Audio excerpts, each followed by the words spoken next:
And so, before I get too much ahead of myself and whatnot, good morning, family. I am an alcoholic. My name is David. It is a blessing to be here with all of you, and welcome to the Main Object Big Book study of Alcoholics Anonymous. And I would like to start it out by asking my dear friend Donna H.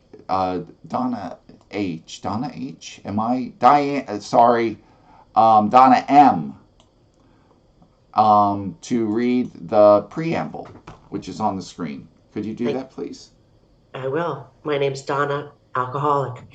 AA Preamble. Alcoholics Anonymous is a fellowship of people who share their experience, strength, and hope with each other, that they may solve their common problem and help others to recover from alcoholism. The only requirement for membership is a desire to stop drinking. There are no dues or fees for AA membership. We are self-supporting through our own contributions. AA is not allied with any sect, denomination, politics, organization, or institution, does not wish to engage in any controversy, neither endorses nor opposes any causes. Our primary purpose is to stay sober and help other alcoholics to achieve sobriety. Donna, thank you so much. And let's see, let's get rid of that and we'll come back to that. And could we now move to inviting God into this meeting? If you would join me with saying the Serenity Prayer. God, grant me the serenity to accept the things I cannot change, the courage to change the things I can, and the wisdom to know the difference. Thank you all, and welcome everybody to the weekly meeting of Main Object Big Book Study, and where we do a line-by-line reading and discussion of our primary text. And just to recap, if there's anybody new here or just getting started with this, what we do is we go through, as I said, line by line through what is basically the first 164 pages of our big book. And the way that I do it is, and the way we've been doing it here, is to break the text down into 5 categories. And you probably, most people are familiar with this, but questions, directions, promises, warnings, and history, and then to make sharing of that and memory easier, I highlight each one in a particular color: orange, green, blue, pink, but the colors are arbitrary. And I will put that, if you just want to know, I will put that on in the screen and in the chat, rather. Thank you. And let me get this. Okay, and there, that's there now. And so today, let me make sure I've got this correct. And today we are in we're starting the doctor's opinion. After 9 weeks, this is our 10th week. After 9 previous weeks, we are actually into what you might call the meat and potatoes of the main text. So I am on page, still Roman numeral, page 23, xxii. And there's a couple things I want to put out there before we jump in, and that is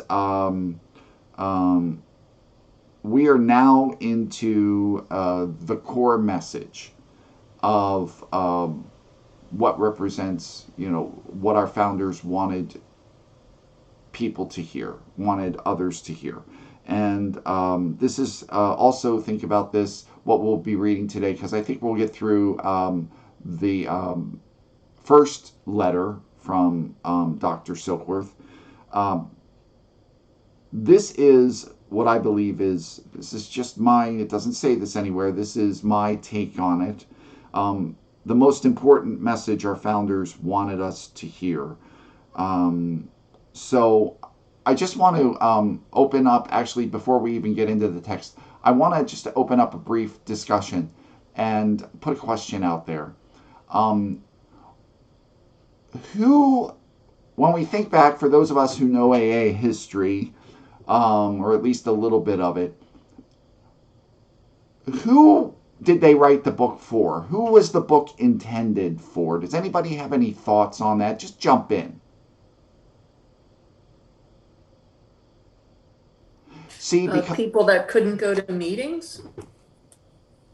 bingo.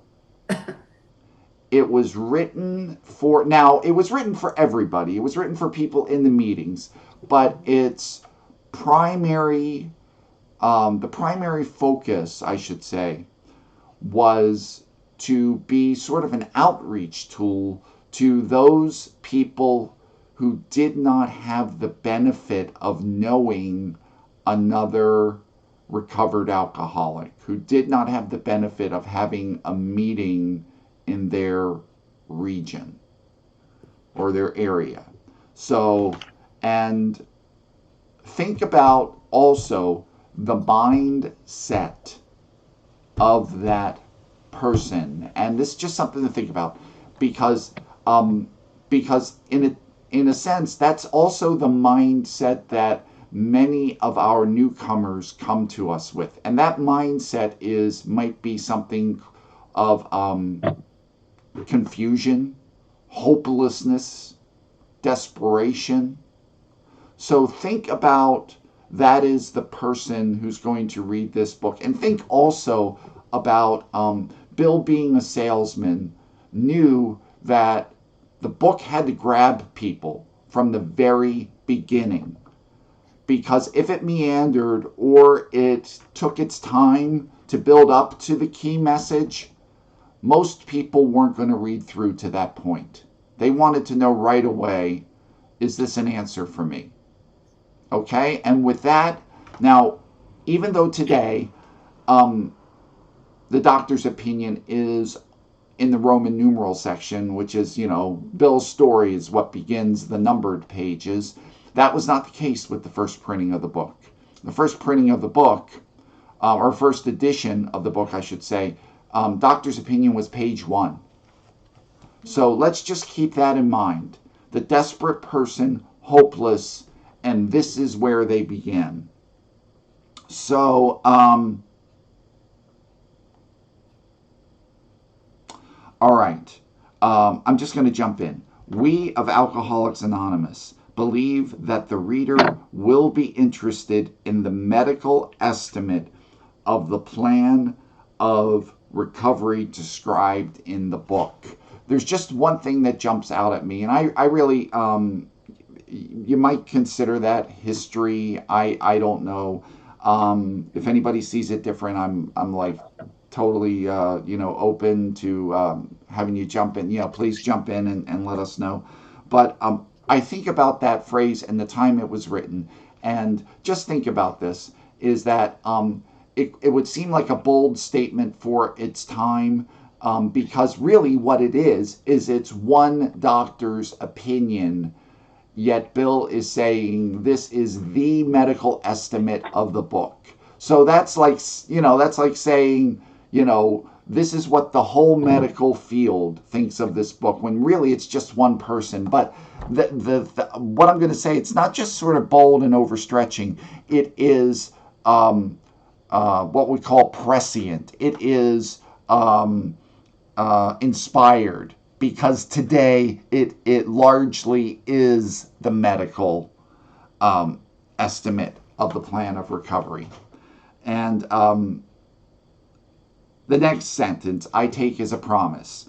Convincing testimony must surely come from medical men who have experience with the sufferings our members of the sufferings of our members, and have witnessed our return to health. Think about if you're a hopeless alcoholic, especially back in 1939 when this was written. What were your options? for getting sober. There weren't any. This was it. And most methods failed. And to take that another step, and I'm not saying today that AA is the only way for anybody to get sober. But for me, as hopeless as I was, it is the only way or the only path that works for me. So that sentence is a huge promise. A well-known doctor, chief physician at a nationally prominent hospital specializing in alcoholic and drug addiction, gave Alcoholics Anonymous this letter. Okay, so that's the setup. We have a 3-sentence setup, and now we are into it. And just FYI, as most people, if you've been through this before, you know there are 2 letters. Dr. Silkworth wrote 2 letters. This is the first one we're getting into. I tried to research it. I did my absolute best to figure out why there were 2 letters, what happened, what were the circumstances. I have no idea. I couldn't find anything, and I looked in. I have some historical texts on the writing of the big book. I couldn't find anything. So we're just going to assume there's 2 letters for a reason. Anyway. David, excuse me, would you say that last sentence is just history? Yeah, I don't have it highlighted. Okay. Okay. To whom it may concern, I have specialized in the treatment of alcoholism for many years. So what he's doing is he's establishing his authority.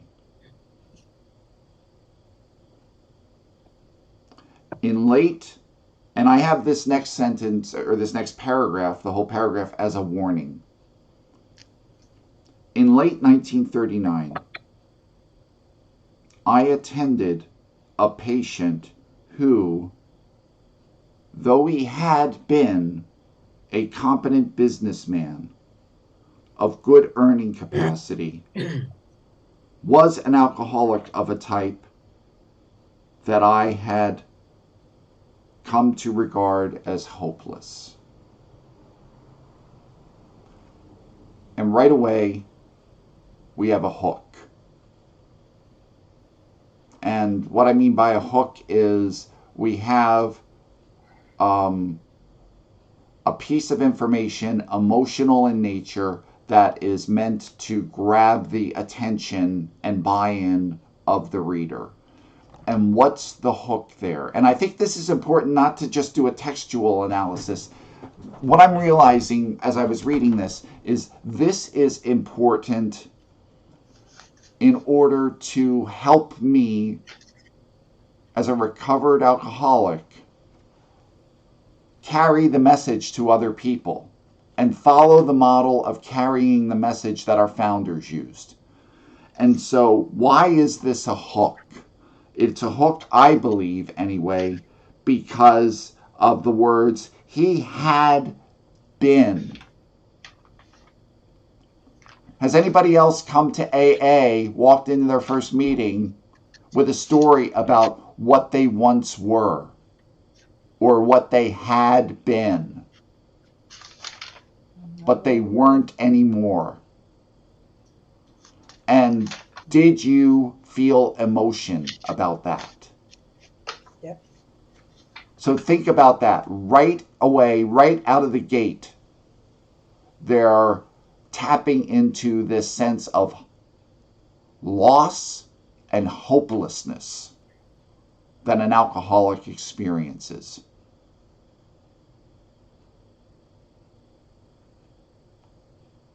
But now, he had been a competent businessman of good earning capacity. He was now an alcoholic of the type I had come to regard as hopeless.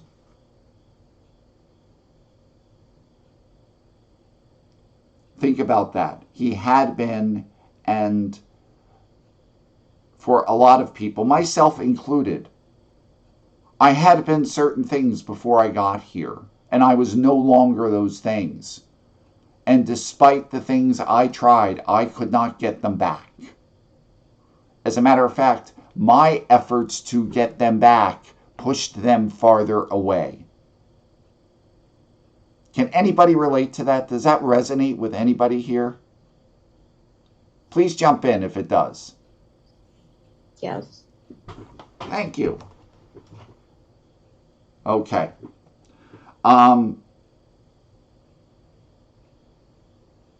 So we've got the hook, and what do we go into from there? We've got hopelessness. We go directly into hope.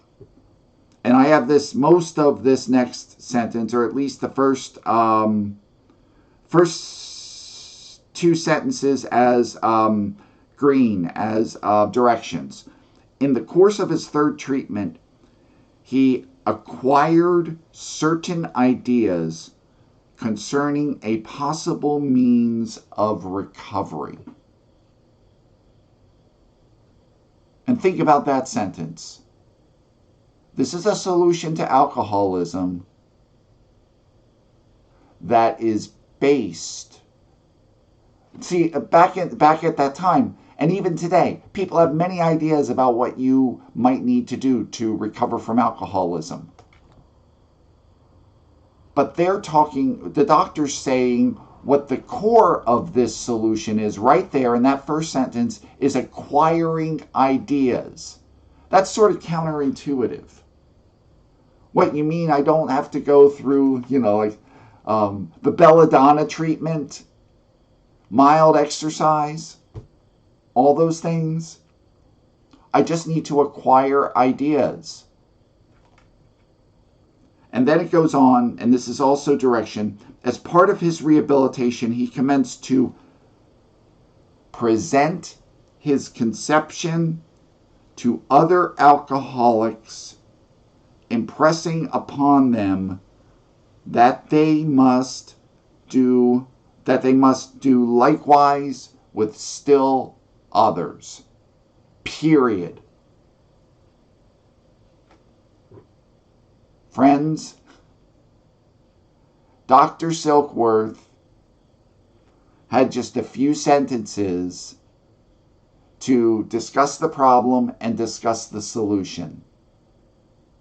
And think of all the things we do, and I have to say this next point did not come from me, it came from my friend Brian D. But it has stayed with me.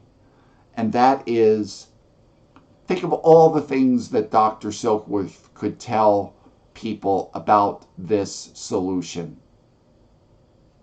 And what does he tell us?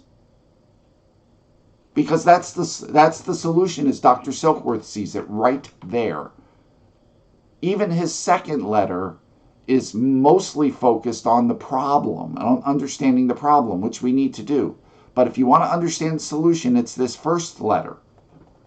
We acquire ideas, we present them to other people, impressing upon others that they do the same.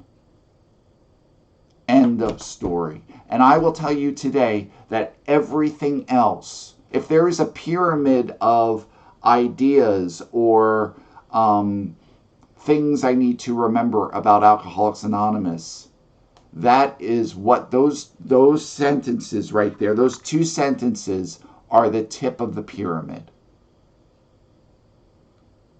Which is, I think, at times a lot different than the message I sometimes hear in meetings.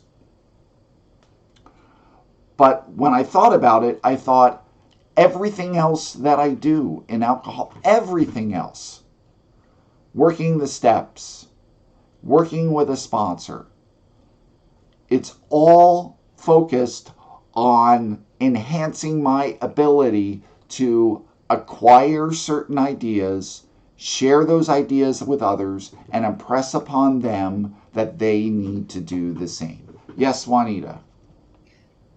Juanita Alcoholic. Isn't that because Dr. Silkworth recognized that by treating Bill and talking with Bill, because Bill had realized that he was getting help and he's seeing himself to help somebody else, and kept him sober, and to go from one alcohol to another, not knowing what it was at. But it was, like it says, in the course of his third treatment, when Bill had his treatment, he came to realize, being treated by Dr. Silver, and I'm thinking this is the way I think. He was able to realize the rehabilitation for him was with another alcoholic because he wasn't drinking. And I think Dr. Silkworth recognized that in Bill. Isn't that how it's really was? Maybe I'm saying it wrong, but that's why, because I put Bill W. here because he was the one who was in the treatment, and Right. Dr. Silkworth was treating him. So Dr. Silkworth got his information mainly from dealing with Bill. Right. Right. Oh, okay. Because Dr. Okay. Silkworth was humble enough to know that Bill had a hold of something that was more Right. effective in helping the suffering alcoholic than what he had. Right, because really Dr. Silkworth didn't really know because he had no idea, but he learned more by treating Bill. Okay, that's what I make sure. 'Cause I got Bill down here. Right, Thanks. right, and we'll get it. And there's I don't want to minimize Dr. Silkworth's role because as No. we'll see later on, he plays a key role in this, especially when we get into the second letter. Yeah, my brother Robbie. Hey, David, thanks. Hi, guys. I'm Robbie, alcoholic. And the one thing I like about this, David, is I love what the doctor says here, because I always say this to my guys. When I get a chance to take a fella through the 12 steps of Alcoholics Anonymous, you know what I say to him, David? I say, now I want you to I want you to do this with somebody else next. You know, you're in training, right? After I take you through these 12 steps, your job is now to take somebody else through the 12 steps. And I always emphasize that, you know, and I think that's what we're hearing here from the good doctor. That's amazing. So I just think that's so important. Like, I have a professor at school. He doesn't tell me, hey, I'm teaching this and I want you to teach it to others. Right. So this is very different. Not only are we learning something here, but our goal now, my goal for sure, as I go through in my recovery path, is now to pass this on to others, David, and to say, hey, listen, hey, Rich, now it's your turn. I've taken you through all 12 steps. Now you got to take somebody else through the 12 steps, you know? So I just think that's pretty cool. Absolutely. So moving on, I have this next sentence double highlighted as both a promise and a direction. And that is, this has become the basis of a rapidly growing fellowship of these men and their families. So in the first two sentences of this paragraph, he's offered us the solution. In the third sentence, he's validating that this solution works. And then the last sentence I have as a promise. This man and over 100 others appear to have recovered. And if this were written today, we would say, boom, right there. Yes, Nikki, please go right ahead. Hey guys, good morning. Nikki, alcoholic. This paragraph here, I want to show you guys something really cool that was handed to me. So this whole paragraph is the circle and the triangle. It's really, really neat, right? So the base of the triangle being recovery, right? In the course of his third treatment, he required certain ideas as a means of recovery. There's the base. As part of his rehabilitation, he commenced to present his conception to other alcoholics. That's the service side of the triangle, right? Impressing that they must do likewise. This has become the basis of the fellowship. That's the unity, right? And then the last sentence, over the 100 appears to have been recovered. If I live in all three sides, I can be whole, recovered. Isn't that cool? That is too cool. And the two-letter thing that you had brought up earlier, the first letter that they put in the book, he presented this letter to support the Alcoholic Foundation. So he was asked to write this letter in support when they were trying to raise money. The second letter is not really a letter, it's a statement. So he actually wrote that for the big book to be included in the book. So one was a letter and the other was a narrative to actually be put into the book. Wow. There's a little history. Thank you very much. I did not know that. So that's Yep. helpful. That makes sense. Makes a lot of sense. So what we're going to so think about again the mindset of that suffering alcoholic who is hopeless. Are you hooked at that point and want to read more? Because what we see is in this letter, it's structured, and maybe I'm getting a little too geeky about this, but there are, it's just two messages that he repeats. And the two messages are hopelessness and solution. And then he repeats that, hopelessness and solution. So we've gone through the first cycle of hopelessness and solution, and what comes next? The next paragraph is a warning. So we're back to hopelessness. I personally know scores of cases who were of the type with whom other methods had failed completely. Does that make sense? But we're immediately returning to hope. And I have this next sentence as a promise. These facts appear to be of extreme medical importance because of the extraordinary possibilities of rapid growth inherent in this group. They may mark a new epoch in the annals of alcoholism. Now, I looked it up because I didn't want to assume I knew what epoch meant, and it means a marker in time of extreme historical importance.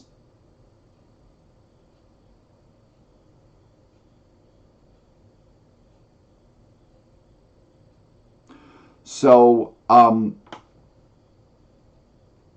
obviously, we've got some promise there. Yes, Juanita. Yeah, I have a big book dictionary and also that epoch because I was kind of, what does that mean? Because in the big book it says it's a period of time made special by something or someone. So in that period of time, they found that that they were able to find what they needed to make it possible to get to the. For me, this is how I stretched it to understand the alcoholism, because there was someone here that looked more upon it in the period of time, but they had the time to acknowledge what it meant for all of us. So it was something special for us to learn that we had a problem and there was a solution, and here's the directions. I just stretched it, but the dictionary just says a period of time made special by something or someone. That's great. And think Yep. about this. It's, he's taking a step back and talking almost like a historian. Mhm. But in a very real way, if we are sharing this message with another alcoholic, think about our own individual. What do we got? We got 38 people here. I'm going to go out on a limb and assume that the introduction or acceptance of this program represented a new epoch in your own life.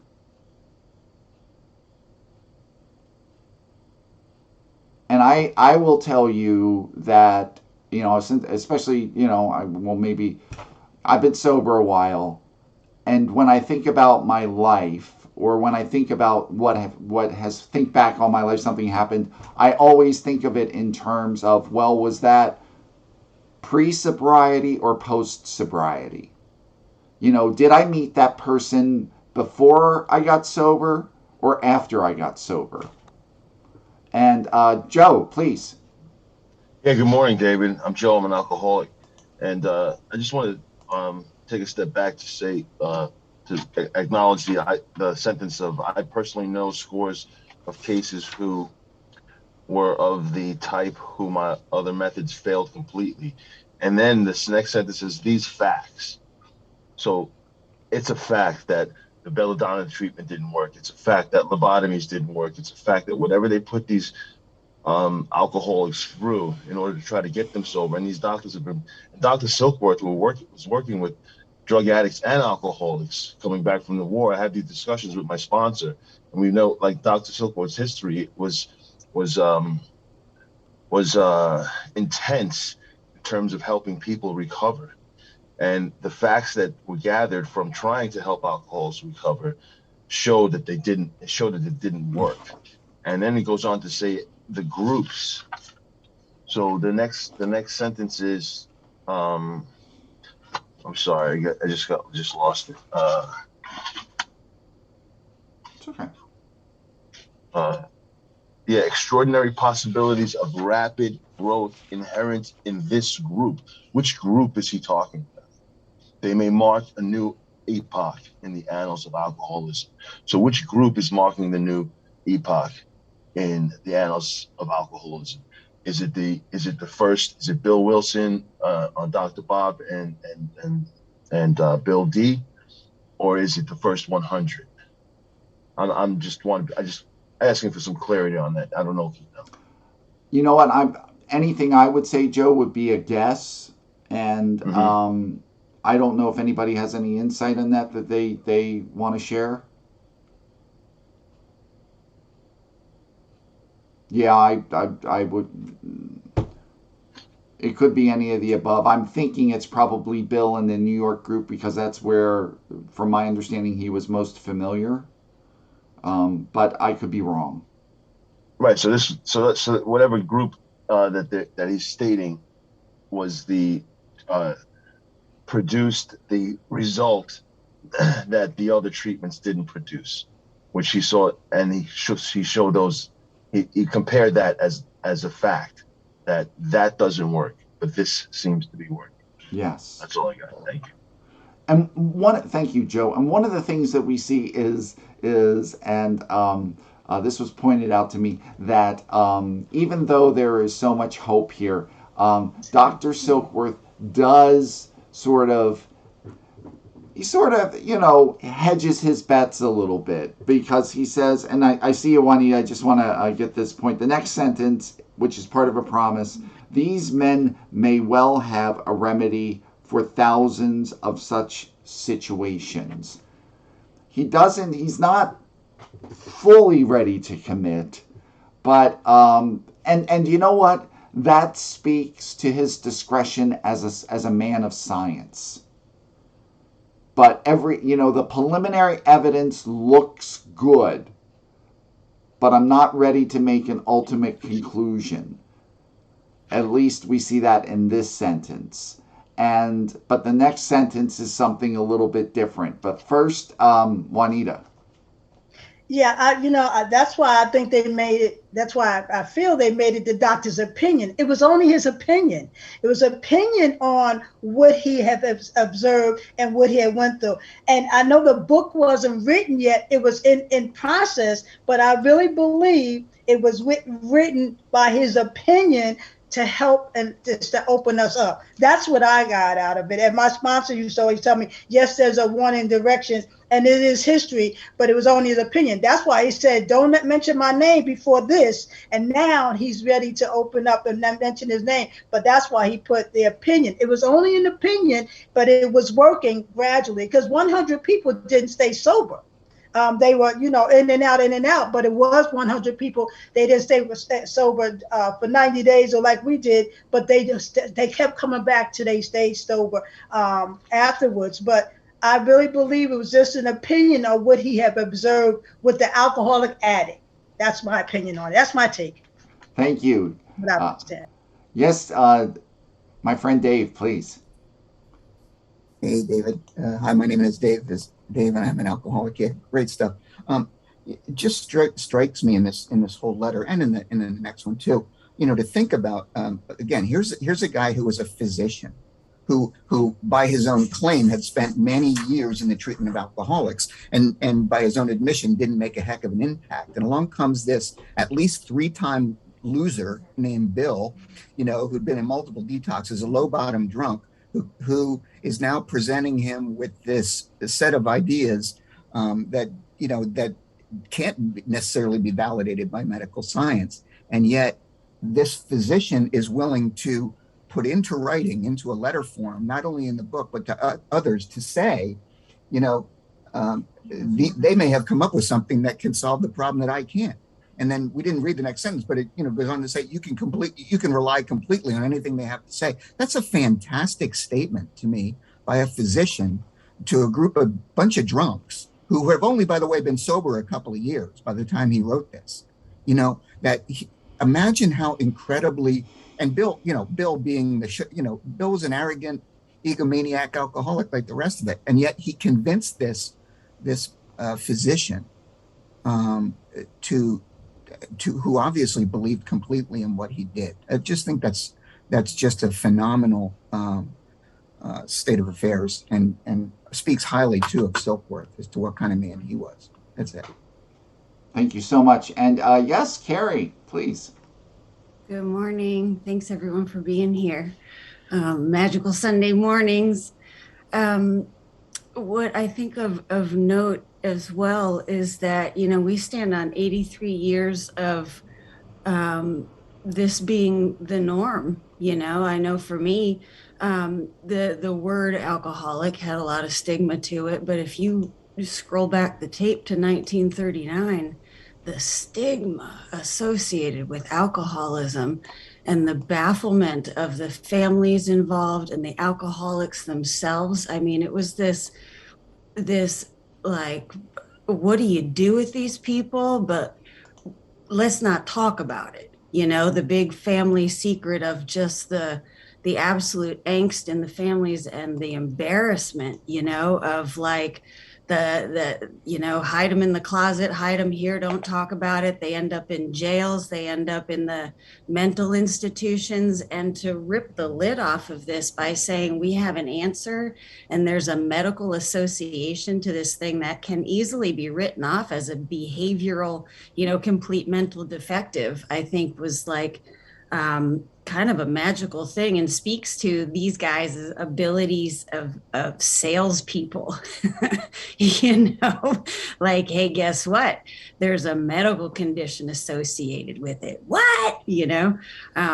But the entering a new phase of the understanding of something that had been so shameful for so many families. And still today, I can default, or I can go back to my own feelings of shame. But by that time, there was 80 some odd, today, 80 some odd years, somebody just coming in, it's more openly talked about today than it was back then. So thanks. Carrie, thank you. And so as I mentioned previously, you can see several places in the letter where Dr. Silkworth takes some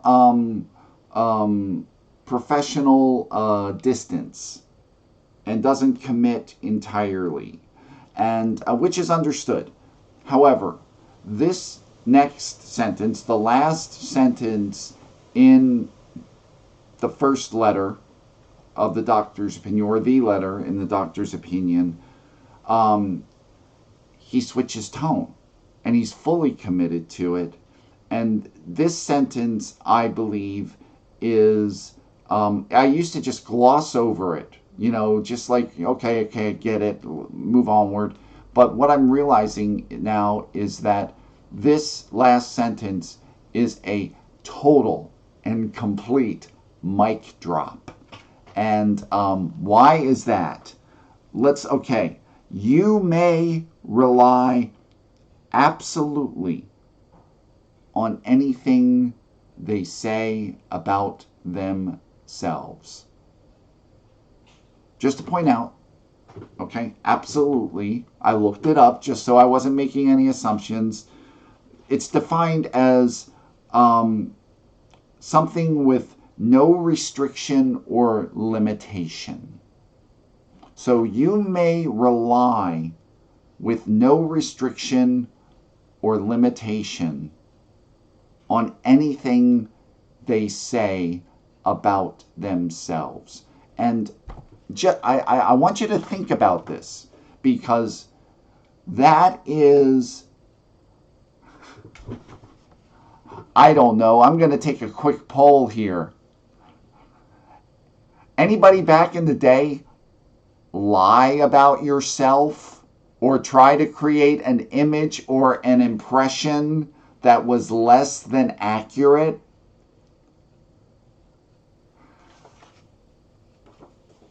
But what he's saying, this man of science, is saying you can stake your life on their self-awareness and their altruism. Let me take that another step. As a member of Alcoholics Anonymous, what this sentence says to me is that, first, that I need to be properly armed with the facts about myself. And second,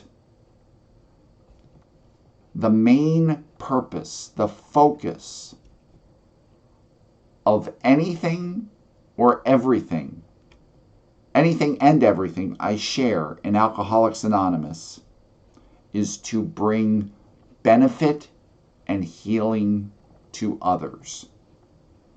And I'm going to submit to you folks that that is a radically different mindset than what and this is not to denigrate or slam anybody, but it's sometimes it is different than the message or the mindset I was brought up on in Alcoholics Anonymous, which was what I was brought up on, and maybe many of you can relate to this, was sort of the pressure valve release idea of sharing.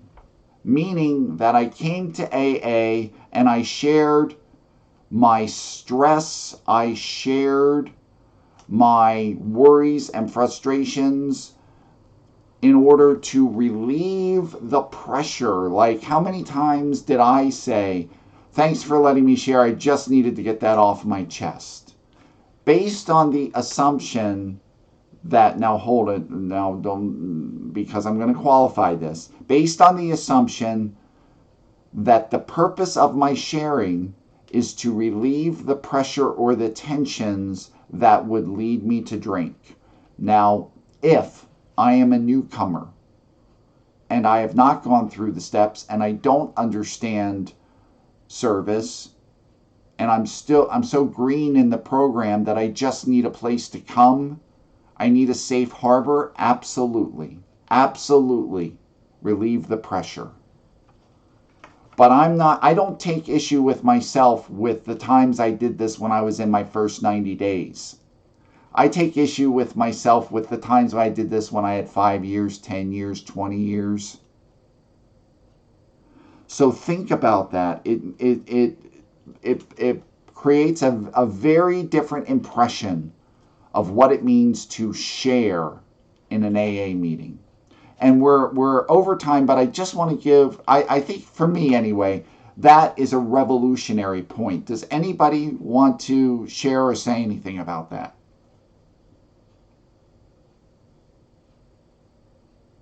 Go ahead, Ellen. Thank you. I know we're over time. I was just going to ask you to restate that again so I could write it down. What I say is that two things. There's two assumptions in that last sentence.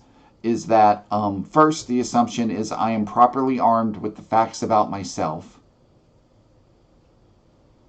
i.e., I have worked the steps. Second assumption is the main purpose of anything I say about myself is to bring benefit and healing to you.